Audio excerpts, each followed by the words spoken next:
So I'd just like to say thank you, Jenny, for the introduction. And I also extend my own personal welcome to everyone for this review. It's my first annual review since joining the board in February this year as chair.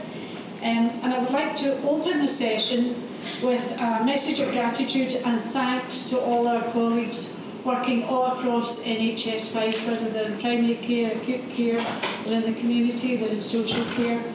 And to thank them for their continued support, for their understanding and kindness as we have begin to look forward to our journey of transformation. We're working collaboratively with all our partners across Fife to deliver effectively improvements and further faster than we thought in the past. And that's a big ask of people because a lot of things are changing in health and they're changing in social care. How we use our resources to best effect to look after our patients is changing, and it's going to continue to change over the next few years. So I want to say thank you to everyone for bearing with us while we go through that process. As we look back on 23-24, and that's what today is really about, there are many headline pressures on the health sector, and you will read that daily from the press. The cost of living crisis, the climate emergency that we're going through, the continuing rise in energy costs. I'm looking at our Director of Facilities and Estates because he's very knowledgeable about all of that. And the escalating conflicts both in Ukraine and the Middle East, all of these things have an impact on the public sector, and whether that's an indirect impact, but it affects how we spend the public money that we're allocated. I'd also, just to take this moment, I'm looking at my fellow board members. I'm also looking at Fife's NHS executive team for their advice and help as I've taken over this new role. Their guidance and leadership has been crucial in enabling NHS Fife to respond to the many, many challenges that we face. And we continue to move forward and address these challenges, working with our staff and our colleagues. 2023 has been an extremely hard year for everyone, and I'm incredibly proud of colleagues as they work tirelessly to provide. And when you go out and talk to staff on the front line, you just wonder how people can keep giving and giving and giving, because there's no doubt that the NHS runs on the goodwill of our staff. And I'm very grateful for that, for their commitment, their dedication, their drive, and demonstrating what we can do to help and look after our patients. That's so important. And the one thing I have really observed about Fife is because the staff that work for us all live in their local communities, they want things to be the very best they can be for the people that they look after, because it's their community and they feel that very strongly, and I have noticed that since I've been here. I just wanted to say that today we're not complacent about the things that we're doing and the achievements that we've made in 23-24 and the things that we still have to do. It's never a completed picture in the NHS, there's always more to do. The goalposts are always moving, demand is always increasing, we have an increasing elderly population, we're trying to look after them. The demand on NHS resources is huge. And it's been challenging for us to try and deliver a break-even position at the end of the financial year. But today's session is really a look back on all the things that we've done and the things that, and you will see the things that we still have to do. We're very open and upfront and honest about that. So if you have questions at the end, we'll be able to address those.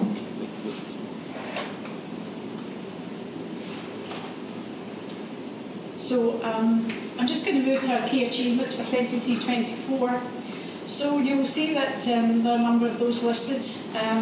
First of all, I'd just like to talk briefly about our partnership with the University of St Andrews, which is a wonderful achievement. I've managed to get a formal partnership arrangement, because for the first time ever, St Andrews University will train their medical trainees in Fife. There will be other places that they go to visit to do certain attachments, but the majority of their medical training will be in Fife. And one of the great things from that development is that we hope that if they train in Fife, they stay in Fife. So some of the shortages of doctors and some specialties that we've experienced, we hope that that will be in some way resolved longer term by training our own doctors. And that's been one of the great things about this board. They train their own, they train it locally, and they work and they support people, and people stay with them. So that's a great achievement. Partnership with Fife College is also an equally great achievement, because that's about our role as an anchor institution. It's about getting people into work. It's about giving young people an experience of working in health. That might be a career they've never considered before, whether that's in finance or it's in the States or it's working in the kitchens, whatever. Just getting into a job, and a lot of that work is targeted at poorer communities, and that's about levelling up and giving people opportunities. In terms of international recruitment, we're one of the first boards really to have embraced the whole issue of international recruitment. And I think we've recruited 99 nurses and I think it's 7 radiographers from 2022 over that period of time. So that's to help to fill those skills gaps that we've had. But one of the really good things about the international recruitment, which a lot of boards I think maybe don't quite understand, is that when people come here from other countries, there's a huge cultural issue and there's a huge issue of pastoral care. And NHS Fife won an award, a Scottish Government award, of being a lead board, if you like, in the provision of pastoral care, because it's pastoral care and helping people to settle in these communities and become integrated into society and feel their value and feel that they fit in and they belong. Scotland's a very embracing country, and I think Fife has really demonstrated that we're a very embracing board. So I want to pay tribute to that work.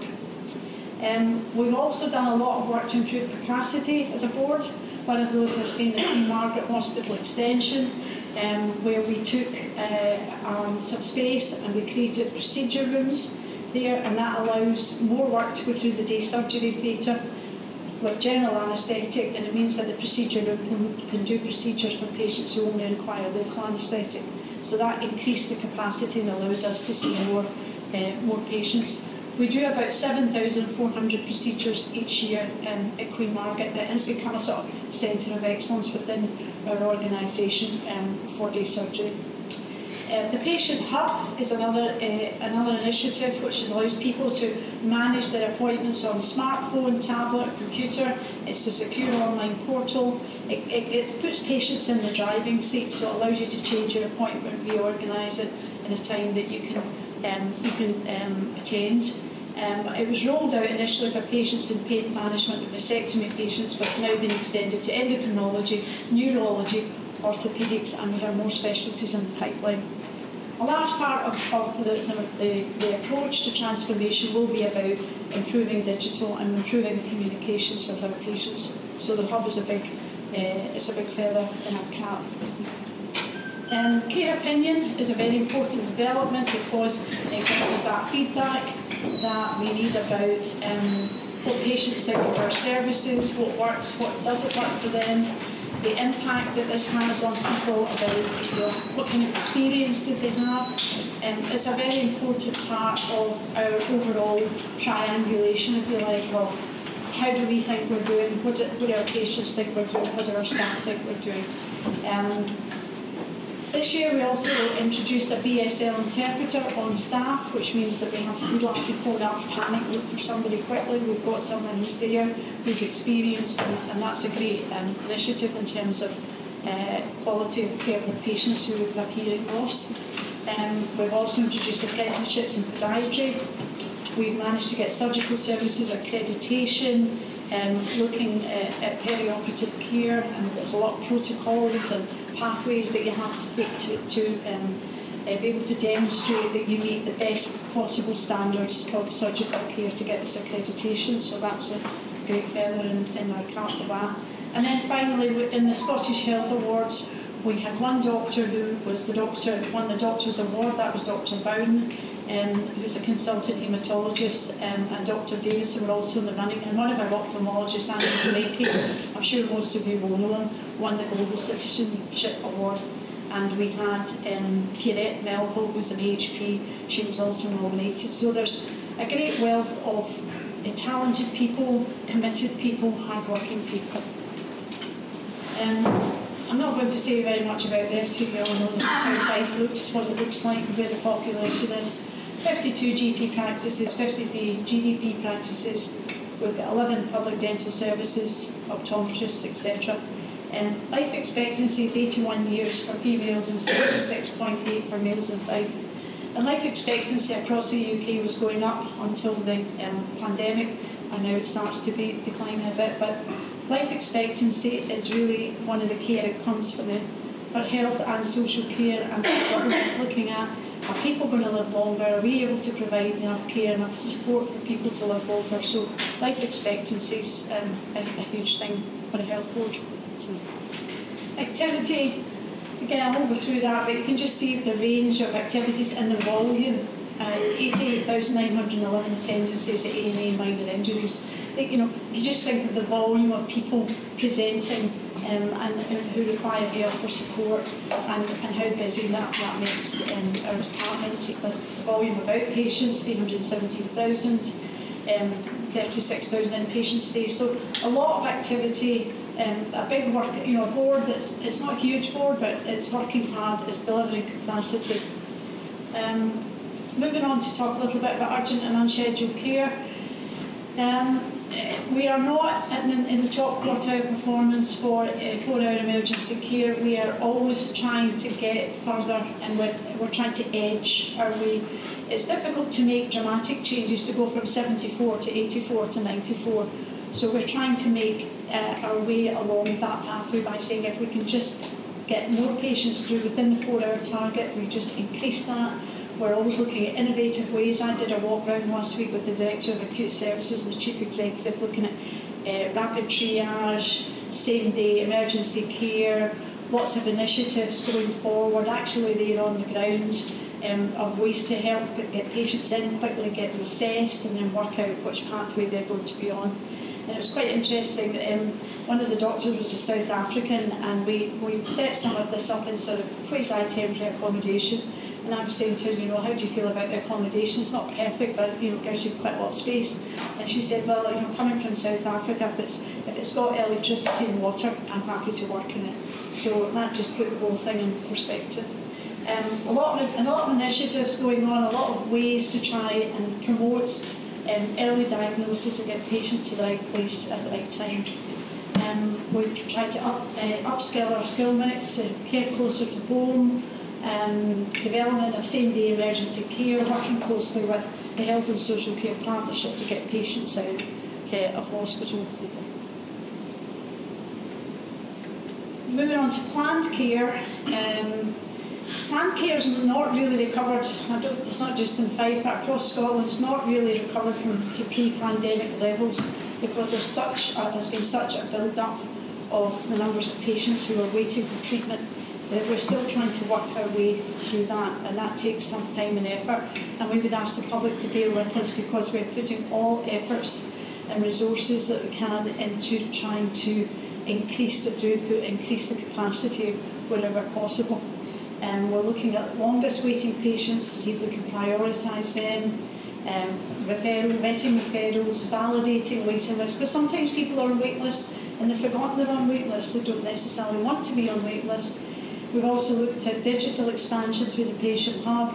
We do waiting well, where we try to support patients who are waiting, especially for things like orthopaedics, where you might be in quite a lot of pain and discomfort.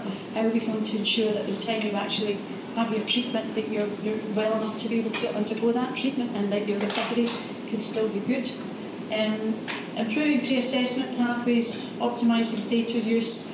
We're one of the leading boards for robotic assisted surgery in Scotland, and we of course have the Orthopaedic Treatment Centre.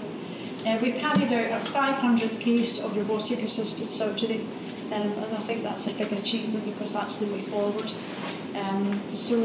Pre-assessment capacity has increased from 480 to 524, and we're working hard to do everything we can to improve the planned care targets.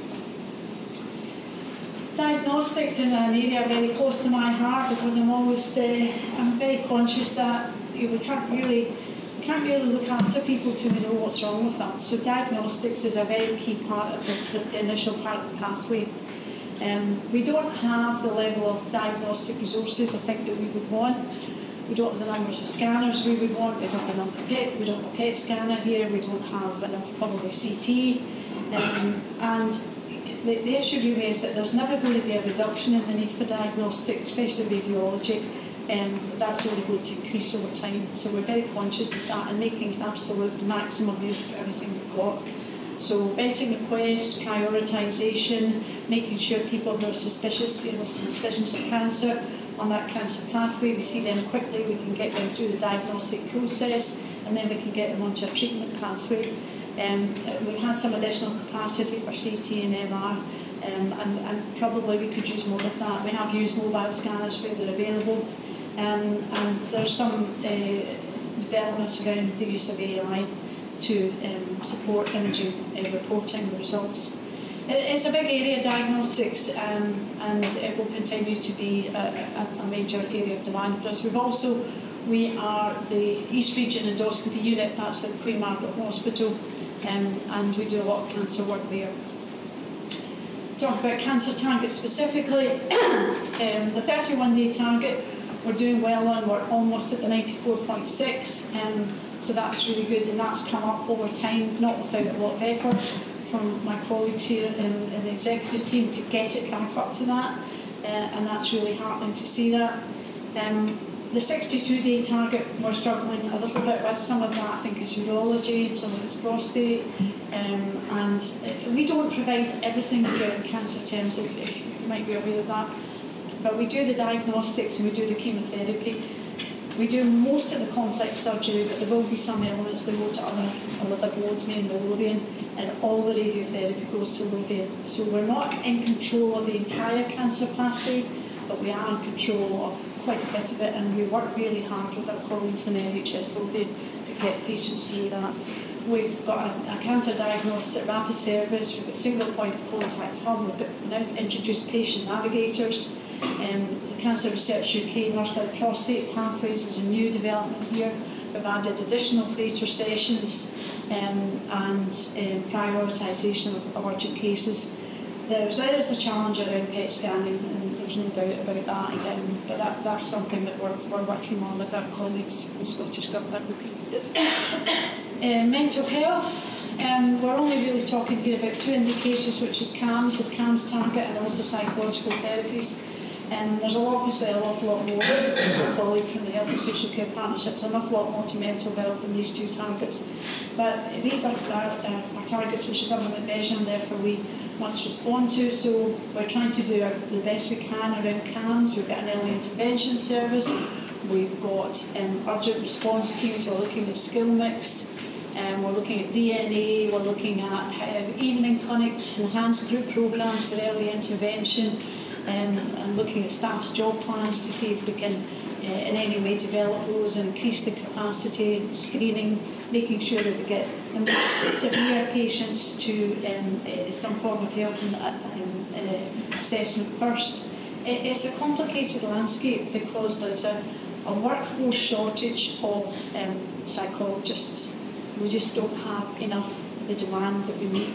And post-COVID, there has been what's been described in the press as a tsunami of mental health issues, especially in young people. So we are trying to address that with the resources that we have.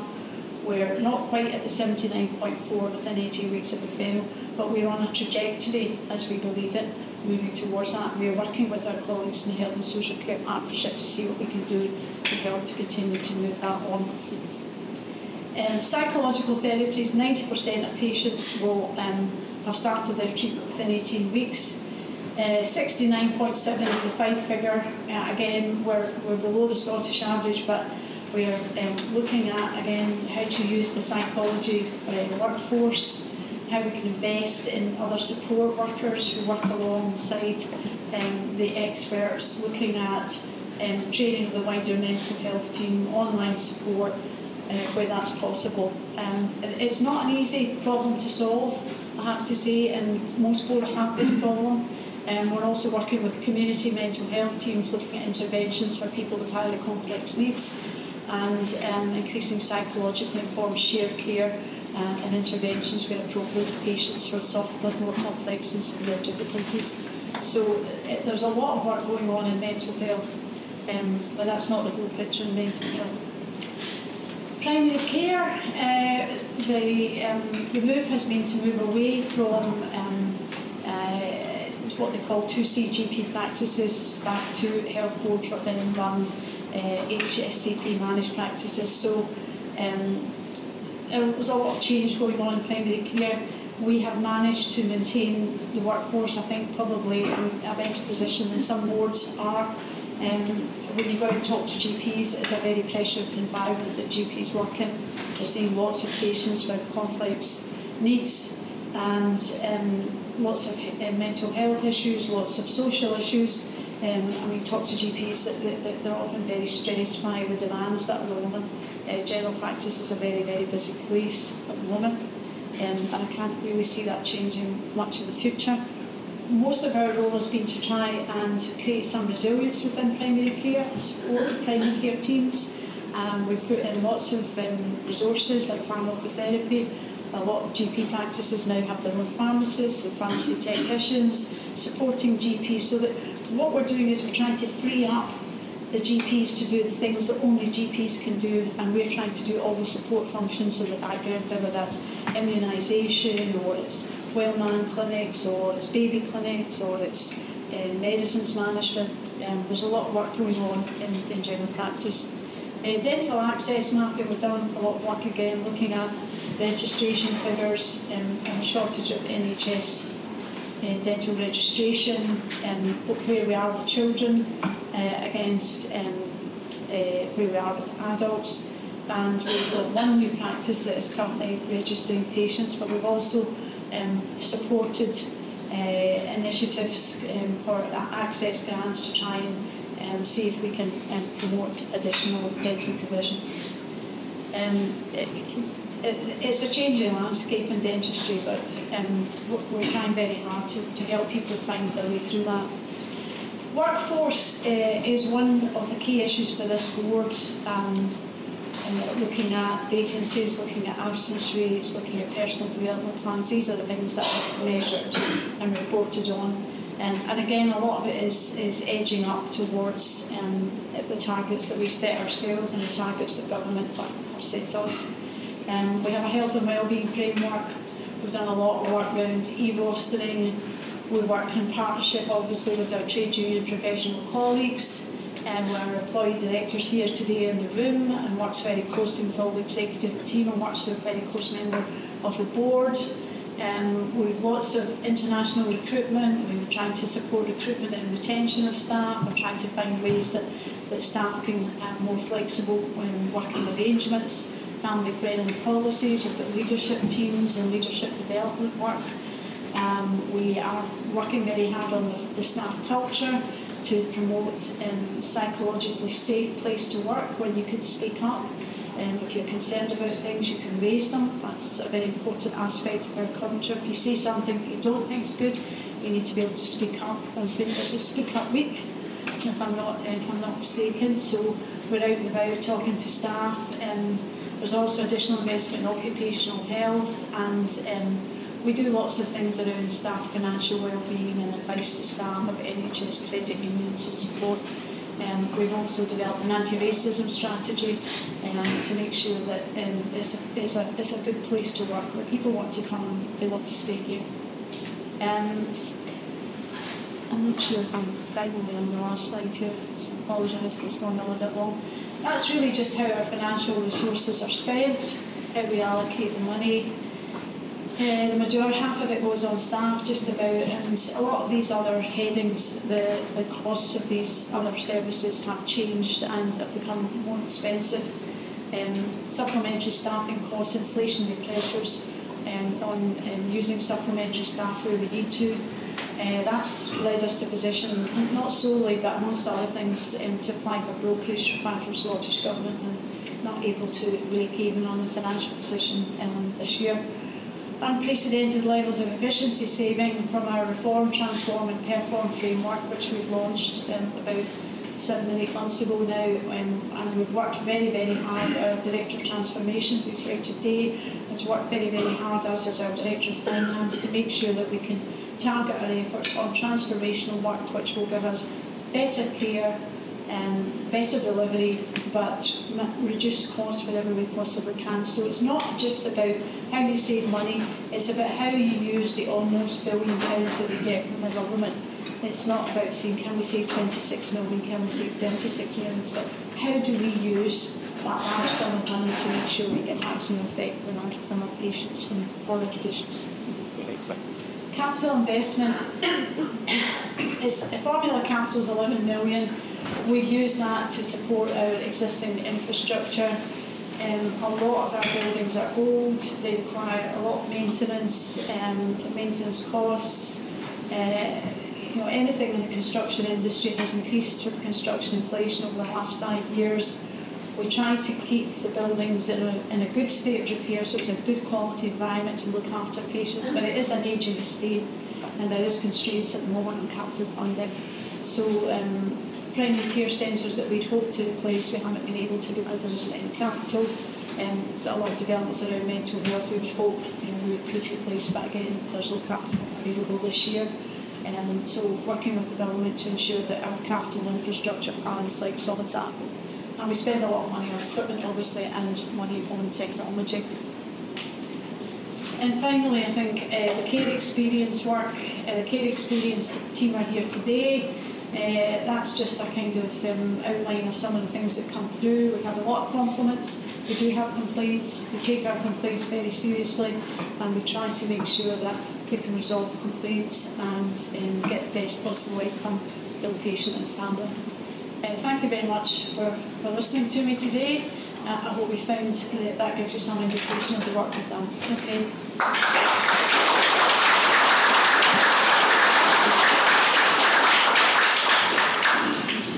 Thank you very much. And I thought it was quite interesting on the last two, that last slide, both word squares have the word communication. So in some areas you're doing communication brilliantly, in other areas there's clearly room for improvement. As we all strive for the population of Fife in Scotland to live longer, healthier lives. So thanks, Pat, very much for that overview. So we've now got 30 minutes for Q&A. So I'll start by addressing or asking some of the questions that we've heard from people that have been able to join us. I should say that we can't answer questions specifically on individuals' healthcare, but people from the Health Board will be very happy to take these away separately. So the first question is about waiting times, which was quite a large part, Pat, of your presentation there. And the question asked what's being done to reduce these, noting that 2 years to be seen by a specialist when symptoms have an impact on daily life is not acceptable. So as Pat said, planned care hasn't recovered, and despite the significant effort and investment, and I absolutely agree it isn't right that people are having to wait so long for the health care that they require. And I would like to give my apology and also that for the wider Scottish Government with regards to that.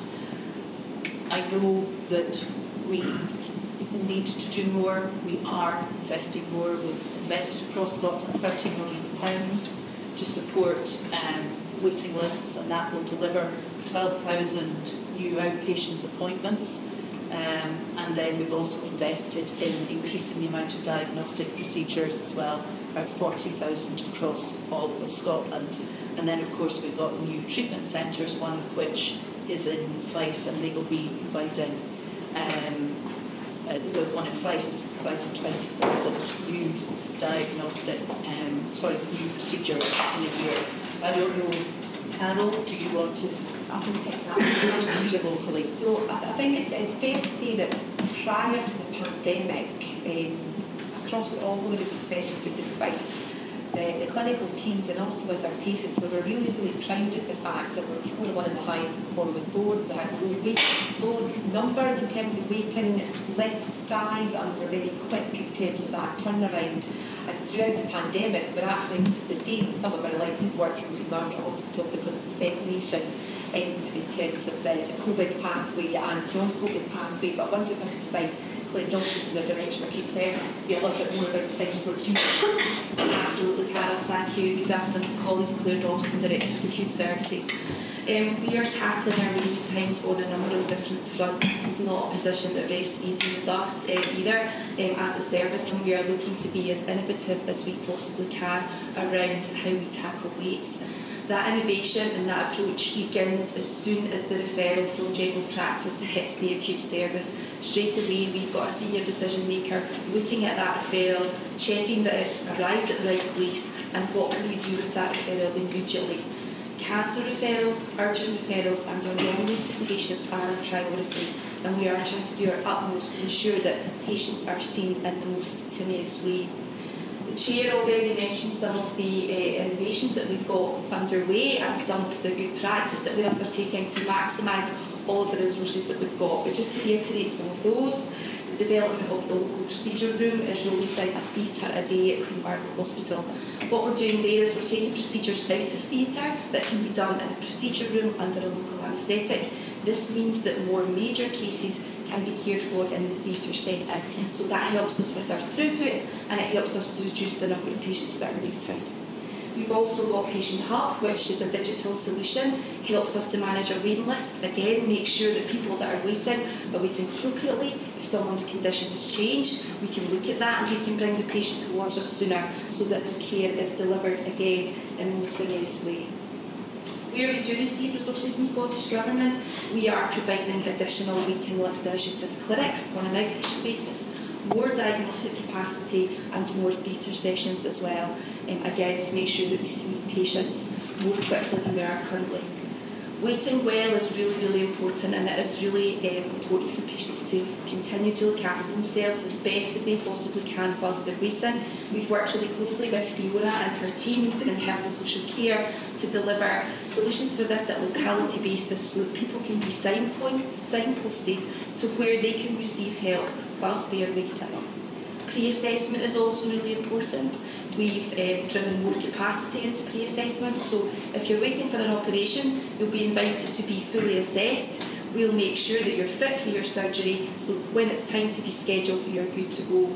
We're trying to reduce the number of procedures that we have to cancel where patients aren't well enough for surgery, so it's really important that people are fit when they come in to see us. We spoke about the National Treatment Centre, which does deliver excellence in orthopaedic care, both for patients in Fife and for patients in Lothian.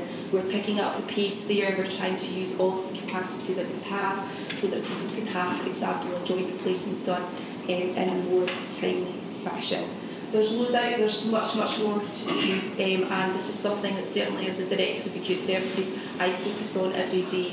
We're continually looking at what we can do differently, how can we use our resources more effectively so that people can receive care more quickly than they are currently. Thank you. Thanks, Claire. So the second question, which after Vicky was no surprise to me given my inbox, was around dentistry. And specifically, how is the board planning to introduce more dentists in Dunfermline and Lochgelly? Before I hand over to the board, I understand there was also a connected question about what the Scottish Government is doing to improve the recruitment and retention of dentists, including international recruitment. And Claire's here, and Claire asked me a question in the chamber about this last week, 2 weeks ago. So I absolutely recognise that there are issues with dentistry and specifically in Fife. And one of the things that the Scottish Government has been doing in conjunction with the Director of Dentistry in NHS Fife is looking at where the SDIs or the Scottish Dental Access Initiative grants are available in. And as a result of these conversations, these will be changing to Glenrothill, Kirkcaldy and Dunfermline. So these allow £100,000 for every surgery, for the first surgery, and £25,000 for subsequent ones. And then there's also a recruitment and retention grant paid to qualifying dentists up to £37,500 for 3 years of practice.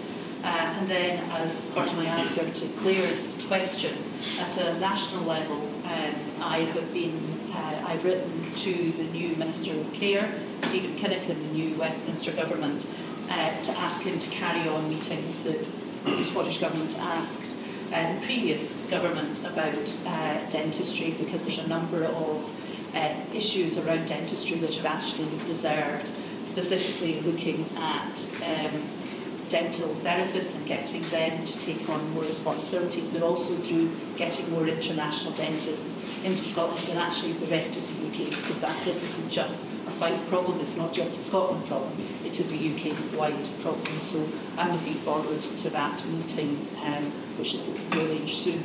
But Carol... yeah, I'll maybe ask Dr. McKenna to come in from us. Thanks, everyone. Good to see you all. Thanks for coming.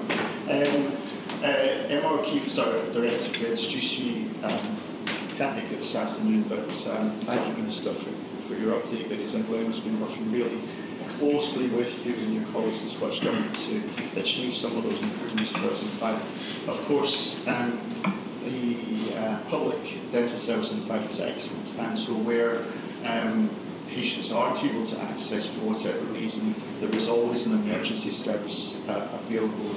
There's a widely publicised phone number that the public can call, and we have really bolstered that service to ensure that where there's an emergency, the need is met, because we recognise there's been a significant challenge in dentistry over the last 5 years, really since COVID, that change in model of care with large conglomerate business models, as opposed to that kind of smaller family dentist, and the move towards private dentistry over that NHS dentistry model. The board is slightly tied in our ability to tackle that, because the contractual arrangements between us and those GDPs, those dentists, is different than it is for, say, general dentists. So our ability to influence is really not, we're not as capable in that way as we would be.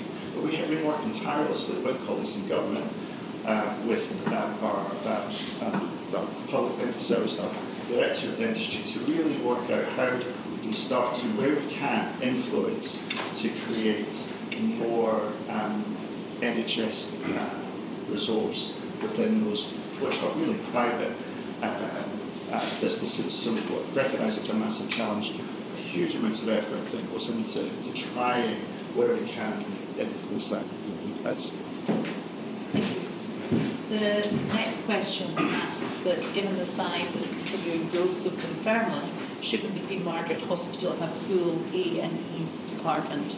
So this is an NHS Fife decision, so if I may hand over, do you want to take it, or does Dr. McKenna take it? I can certainly comment on that. So I guess the decision around the main emergency department for Fife in Victoria Hospital was back in about 2010. Colleagues in the room will keep me right, perhaps in 2010, 2010, 2012. I think Fife started in about 2005. 2005, predates many of us, so we have a very busy minor incident unit within Queen Margaret Hospital, but I think it's probably would be more helpful if Dr. McKenna perhaps describes the difference between the two sides. Happy to do so.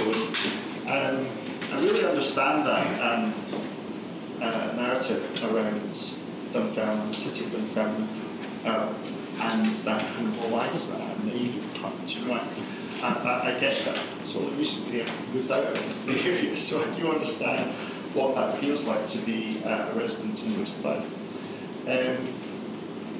But I suppose what I have to reinforce, and I think I've said this before, is that an A&E does not operate in isolation.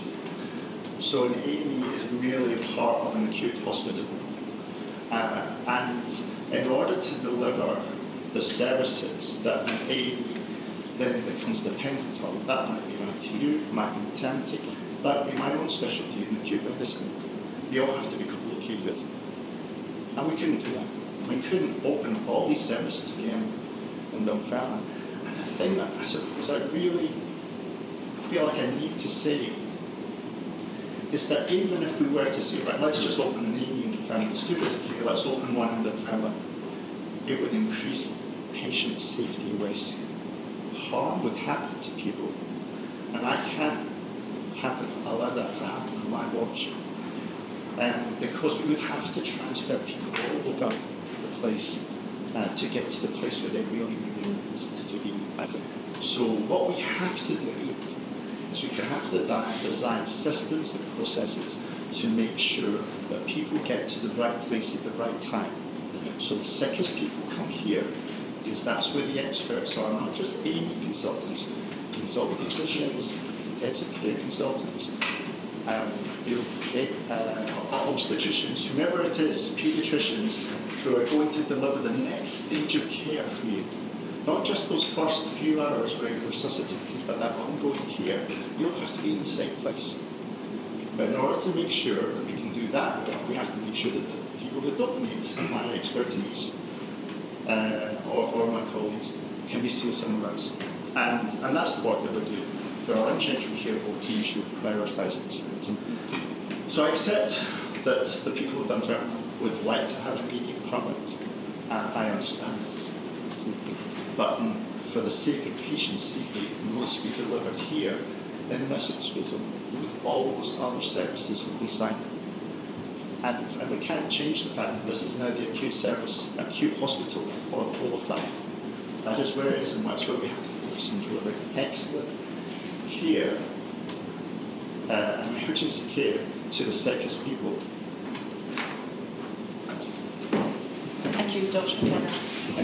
We've also received, if I can just, I'll come to you once we've got a couple more questions, just that got very happy to come. A couple of questions with regards to locally services, like protective services for sufferers of M.E and Long Covid.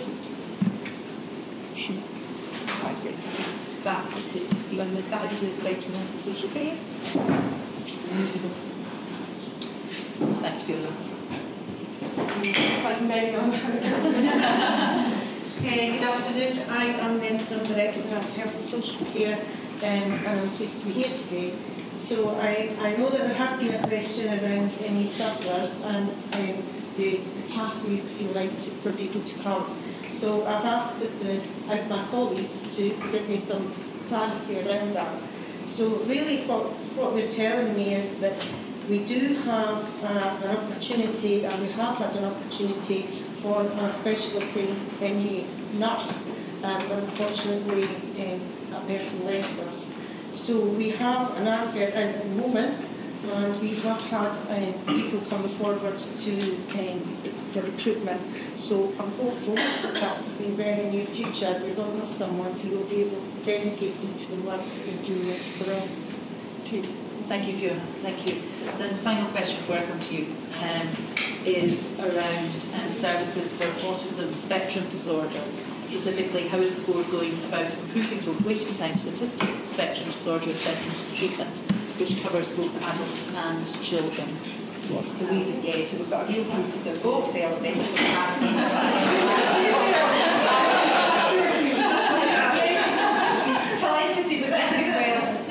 Okay, so we do. So I think the question was around adults and children and young people. So start with children and young people. So we have developed a multi-agency programme for that, working with within the Health and Social Care Partnership, within NHS Fife, through Fife Council Educational Department and with our third sector. And that has been to ensure that people are seen sometimes early, so that we can come through that pathway with I suppose, the organisations that we funded. But we also need to make sure that when required and when full diagnostics is clear that a person needs a more intense service, then the pathway comes through that and they can be picked up very early. So there's been a lot of work done. We've also got a phone line now for professionals and parents who can call and get guidance and support for their, for access to resources and different supports. So lots of things going on there, but we recognise that And you saw it from the figures that CNAMS has had over the pandemic. It's been very difficult, but we are convinced that we can get to a place where people are being seen, and we put on lots of evening clinics, different supports, and to allow people to have that access to services. The other question was around people over 18, and what we would say is if they were part of our mental health services and previously had been given support for mental health, they would be picked up through that route. If not, then there is a criteria for whether we can pick up through our services. Again, we're looking at what we can do to support people and that kind of self-awareness of what's around for them. And it might not always be formal services, but we do fund a lot of organisations like the One Stop Shop for ADHD, which would be around to support people. Thank you. I think it is that collaboration that we talked about as well with universities, but also with our sector organisations as well, which is really important. Leading the Rainbow talk. My name is Angela Anderson. I've worked in Dublin for 5 years, but I'm also I was chair of Anti-Mars Group, which worked with the health board as a community. We were trying to prevent closure on the Anti-Mars service and the injuries to staff of each hospital. We've actually got a new design for that service. But we were supposed to be able to monitor that for 3 years, 3 to 5 years afterwards. But because of the pandemic, the health board said we weren't going to continue these meetings. So we submitted a further participation request last year in February to ask if we to review the situation and changes that we've identified in our service. And also wanted to look at wider issues and include better use of coaches. That was turned out. The reason given was that there were alternative channel simplification. It was suggested to go to legality among now the research who's here, young chairs and directors, trust, their coaching, their council. She had already been to one, and she knew it wasn't the right one for us. So we tried again. We said, well, okay, we don't think that's the right level for us. We're making sure to management team, that helpful. That's right now. So we eventually identified a locality group that there was a decision-making group. We thought, well, okay, we're after a decision-making group. We want to work at helpful level, but strategic level. Can we join this? No, you can't join that because you're not delivering a service. But the idea is that we can influence these decisions and want to discuss what's going on. So we tried again, and again we were refused access to that group. And we were told the reason was the agenda was set. I thought, okay, how about AOB, any other business we could be added on in there? Again, that was refused. So what we would like now is to be able, as representatives of our group, to talk through some of the issues we identified in the senior management team. Now, as chair of the Community Council Union elsewhere, we're also submitted a participation request to the Scottish Ambulance Service. What a difference in the approach. I was emailed 2 hours later as chief executive of the Scottish Ambulance Service. We said yes, they'd like to work with us. They had a team meeting set up with me. And a few weeks later, we're now going to have meetings with them and all the key stakeholders. In addition to that, I then executed the centre of the issue that goes over quickly, but responders and changes in my issues we want to talk about because managed to look into the possibility to cover those like A&E, pressure on A&E, the costs of ambulance, additional ambulance charges. Would they help them now and future meet with that? That's the mistake. Do you think that's a direct question? Well, I'm a wee bit disappointed that you haven't been able to find a forum to have this discussion. And I think, in the interest of stakeholder engagement, openness and transparency, we would be very happy to meet with your group and have this discussion. when I visited St Andrew's Community Hospital, not as a patient, I have to say, but to do something else, I was struck that it has enormous potential. Whether that potential is in health or it's in other areas, I'm not sure, but we'd be very keen to work with you.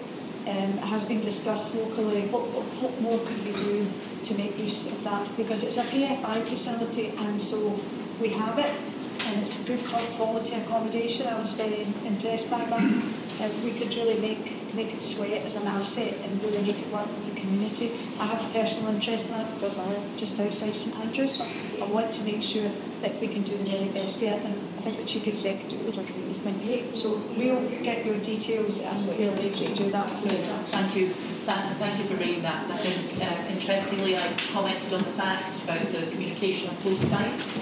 The good things and the not so good things. So thank you for agreeing to do that. Gentlemen. Just on communications that you mentioned,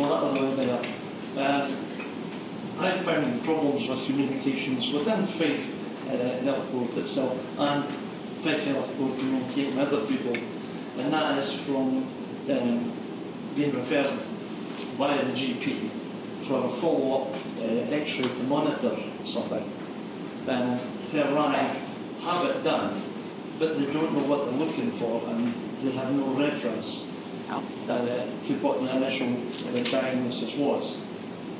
And just in the last 3 weeks, I've been referred out to the hospital out near Glasgow for cataract operation.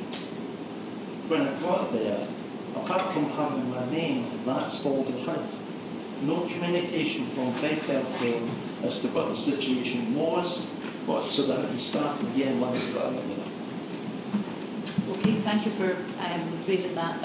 It's quite a personal situation, so I don't know. It's not personal because I've not mentioned who and what they are. No, that's fine. But so I was going to ask Claire to stand up and give a general response. I'm really sorry about that. That's not what we would expect to happen. So if you're able to, can we catch up at the end and I'll take some details and look at how we can resolve this and take the learning so it doesn't happen to anyone else. I'm just really hoping now that I've established with them that for my second cataract, which I'll be waiting for after this, I can go direct with them. They've got all the information. None of this perhaps you'll wait for a year and then be referred to. Yes, I hope so. I hope so too. My husband's had 2 cataracts and slightly different experience than what you had. But if you can speak to Claire afterwards, then it's worth it. Lady in the front. Mine is kind of around communication, kind of around validation as well. So I guess with validation, people talking about presentation or waitinglist, which I totally get and I appreciate it needs to happen. However, in personal circumstances and talking to other peers and things, we get sent a text from the Fife Health Board with a link on it. However, I looked on the Facebook page to see if it was in advance. This is the way it was done. He answered his phone and thought, he's a bit strange on the number app before the GP. You could say, I don't know if things are maybe being sent out. However, what I'm just trying to say is that obviously people aren't going to stick with any role that was a revalidation. So I think to heighten communication, it might be a good idea to let the public know that that's the way validations happen. It's all credibles. I think that's a very fair point. Given so I get notification of my mum's COVID jabs, and it's like, oh, is this a real one? So Claire, do you want to? Yeah, absolutely. That's really helpful feedback. Using Patient Hub and using this methodology to validate our waiting list is new. We're learning. I know Alistair is here from a digital perspective. Alistair's our Director of Digital Information. We'll take that feedback on board. We have tried to use social media to kind of say, campaign coming folks, if you're waiting on this list, expect a text. That won't reach everybody, and I can understand why people would look at a text and think, well, actually, is this okay? So that's really helpful feedback for us. We'll take that back into both the Planned Care Programme Board and to digital forums to look at how we can do that differently. So thank you for sharing. Thank you, Sorry.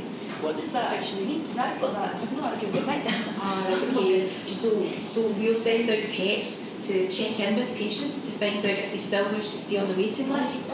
And we also sent out a text to say, you're on the waiting list, how are you doing, have you deteriorated? We've done a few waves of this now, Alistair, we are learning each time. We are looking for patients to respond to say, yes, please, keep me on the list, and then they're care journey continues. Some patients come back to us and say, no thank you, please remove it from the list. Some patients say my condition has changed. So we then use that feedback to look at what happens next with the patient's pathway, but that would all be done in conjunction with the patient. So it's using technology to try and help us to manage the waiting list that we have. What's nothing exactly? Because that was a bit scary. Nothing. Yeah. Nothing happened. Nothing No changed. No, not at all. Absolutely not. Great. Thank you, Claire. Interject on that? When I got mine a few months ago, Yeah. I did respond to that. Yeah. I don't do Facebook at all. I did respond, and then I called someone, which might have been one of your employees or that, to ask, had they received it, because you do not get a notification that it's been received.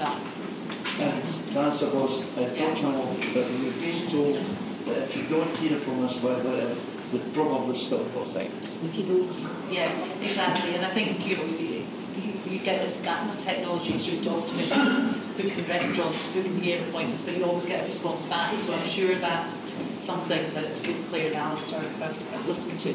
Lady in the grey sweatshirt, second row from the back. You? Oh, it's fine. Is it fine? Okay.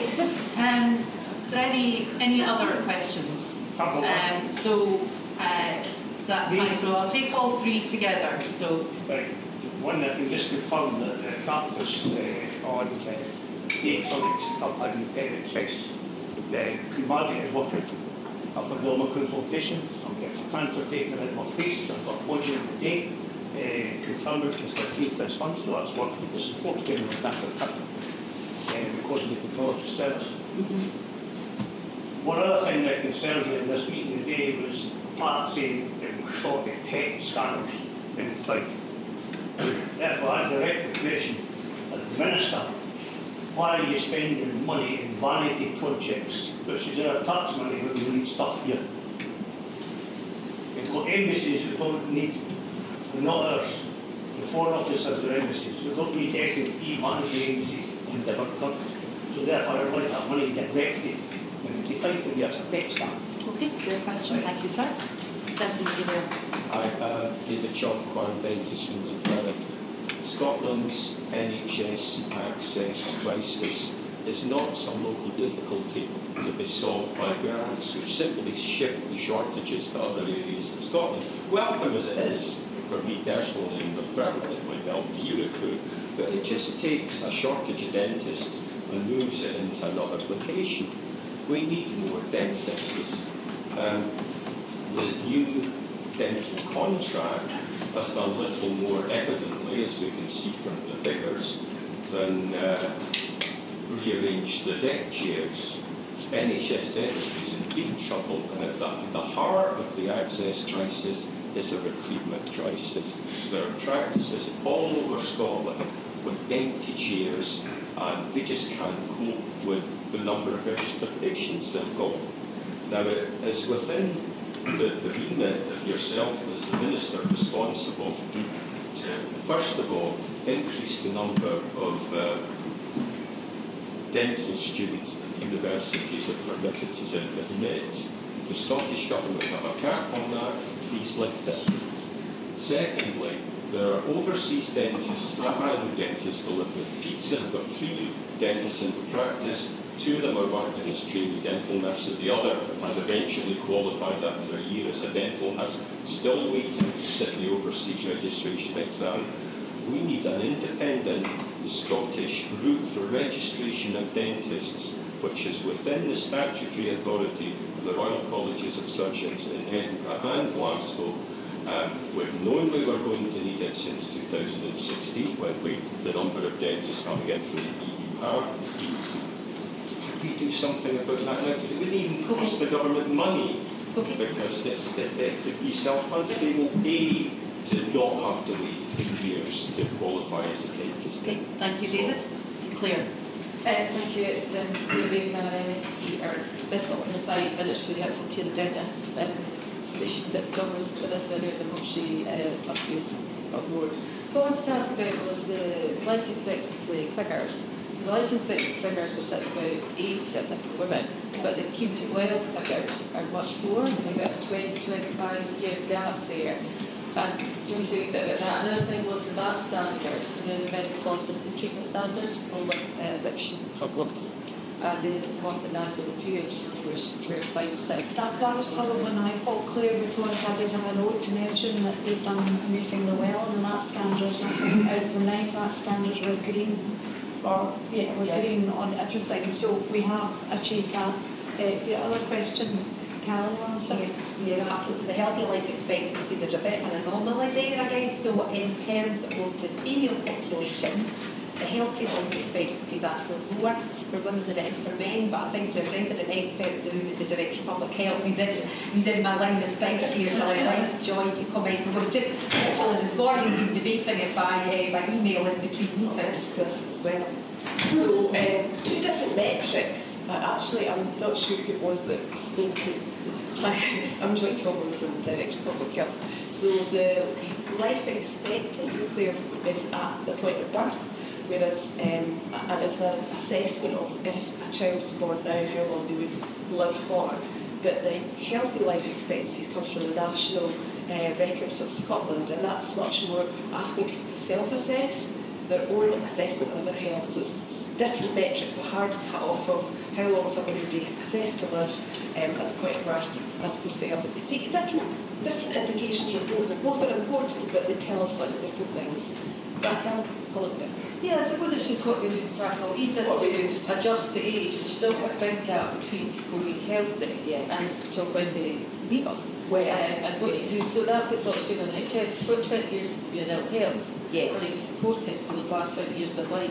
Yes. What resources it takes and how do they improve? It's about public health in the future. It's very exciting, and I could take the whole floor on that one. But I think what I would say is there's a really emerging new way of thinking, refreshed emphasis on prevention and early intervention, and that's coming through politically, also in local health boards as well, really talking about what we do differently. But it is tough because we are in these times of constraints, but you certainly in the next few months, but still in Race Thunder, you're going to see a lot more coming through about that agenda, and exactly as you're saying, trying to narrow that gap and think about how do we improve the wider population health and take some of the pressure off preventable illnesses. Yeah, so there's a few more, and I'm not really all the time. I'm very pleased that your daycare treatment went well. That shows that the changes that the health board have made are working, so I'm very pleased to hear that. With regard to vanity projects, what I would say is more than 50% of the Scottish Government's budget goes on health care. So we have to find the right way of spending that in conjunction with the health boards. As you will know, that the income that is given to the Scottish Government is dependent on the Barnett formula, and the decisions that are made in Westminster have got an impact on that. I hear absolutely what you're saying with regards to PET scanners. That is capital funding, and our capital funding budget has been slashed from Westminster. So we have to make these difficult decisions. But I hear what you're saying, and it's something that we are talking about a lot within the health team as to how we fund or where we can fund and what differences we can make to look at the hardware. I think Pat made that very clear in her presentation as well. David, with regard to dentistry, I'm well aware we haven't got enough dentists. You did comment on 2016 and Brexit, and that impacted not only in Fife but also in Patricia and Galloway and a number of rural constituencies. The reduction of dentists that come from Europe, which is, in my view, very disappointing. My dentist in Argyll and Bute is a Polish dentist, and I'm so pleased that he decided to stay. With regard to the number of spaces, you're correct, it is in their remit to lift the cap. I have been speaking to, and the Chief Dental Officer is also speaking to universities, because they have to ensure that they've got the capacity to be able to train the number of dentists that we need, which is why, as I referenced earlier, I convened in December last year a meeting with the MI equivalents in England, Northern Ireland and Wales. As I said, they have similar circumstances as we do to work out how we can do this. And the BTA, not the BTA, but the organisation that is in charge of the examinations, they have gone out to consultation. that is a reserved matter. It is one that I will be speaking to Stephen Kinnock about when I have that meeting, once it's arranged. And Joy, I think what you were alluding to was the early work that's starting on the population health framework, which I think is very exciting. And I convened a meeting a couple of weeks ago which brought together Public Health Scotland, Food Standards Scotland. We also brought together non-communicable diseases like the British Heart Foundation, Cancer Research UK, and also, and I think this is really important, organisations that represent food businesses. And that is incredibly important because everybody was in the same room, albeit virtual, and they were able to hear from both sides of the argument. And I started off that meeting by saying, we're not going to have a healthy Scotland until we have healthy people and healthy businesses. You don't get healthy businesses until you get healthy people. So it's that continuum of where we are. So that's the work that's happening in Scottish Government just now, and I'm very pleased that we're getting such fantastic support from all those that are with regards to public health across the health boards and more widely in Scotland. David, I'll speak to you separately because I think it's time that I need to join the John's. General Dental Council is maybe reserved, but when we sit, does the exam, it's not a reserve class. Which is why we are challenging and understanding what we can do in Scotland as part of that meeting, but we have to do it on a 4-nation basis. Is there any other questions?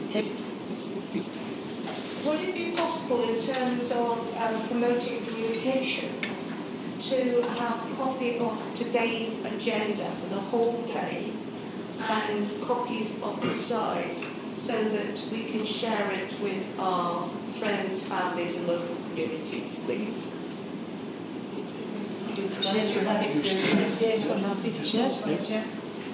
Right, thank you. Just leave your details with. So you're saying that the slides will all be available on the website? On the NHS session will be recorded. We've got a sign language attempts to doing the slides in the background, that will be inside there. Yeah, and further to that, once this day draws to a close, there will then be a letter from the Scottish Government to NHS Fife, which again you will be public in the public domain as well.